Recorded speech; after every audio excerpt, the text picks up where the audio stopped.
Magandang araw. Ako po si Mark Lester Diraga at ito po ang aking daily devotion. Ano ang proof na tunay ang ating pananampalataya? Na tinalakay po ni Pastor Russell Ocampo sa 365 Daily Devotion. Ang Bible verse ngayong araw ay galing sa Acts chapter 17 verse 30 to 31.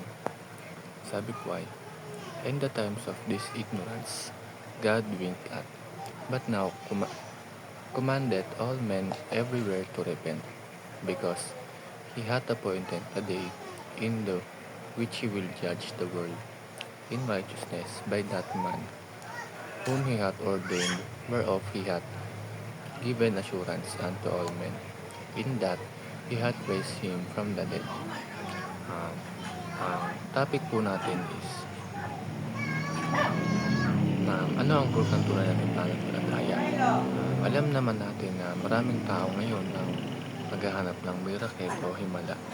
Yung tipong biglaan na lang gagaling ang sakit, biglang may blessing na darating, o may mangyayaring hindi kayang ipaliwanag ng siyensya.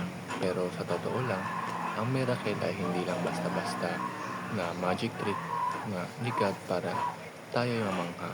Ito ay intentional na interruption ng Diyos sa natural na daloy ng buhay para ipakita ang kanyang kapangyarihan, layunin at presensya. Sabi nga sa Acts chapter 17 to 30 to 31, may binigyan si Lord ng assurance sa buong mundo. At alam mo kung ano yun, ang pagkabuhay na muli ni Jesus. Ang first teaching ngayong araw is, the greatest miracle is the resurrection of Christ.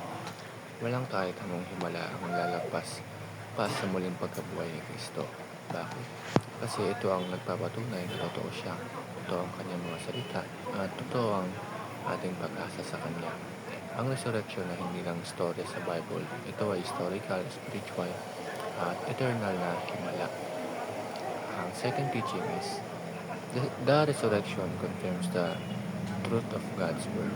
Maraming mga prophecies sa Old Testament na natupad sa buhay, kamatayan, at muling pagkabuhay ni Jesus. Kaya yung Bible, hindi lang siya libro ng kwento. Ito ay salita ng Diyos na may kapangyarihan at matuparan. Kung kaya niyang buhayin si Kristo, kaya rin niyang tuparin lahat ng sinabi. Kasama na dyan ang pagbalik niya at ang paghuhukom sa mundo. At ang last teaching is, the Christian life is built upon the miracle. Gusto mo ba ng proof na totoo ang pananampalataya mo? Tingnan mo ang sarili mo ngayon.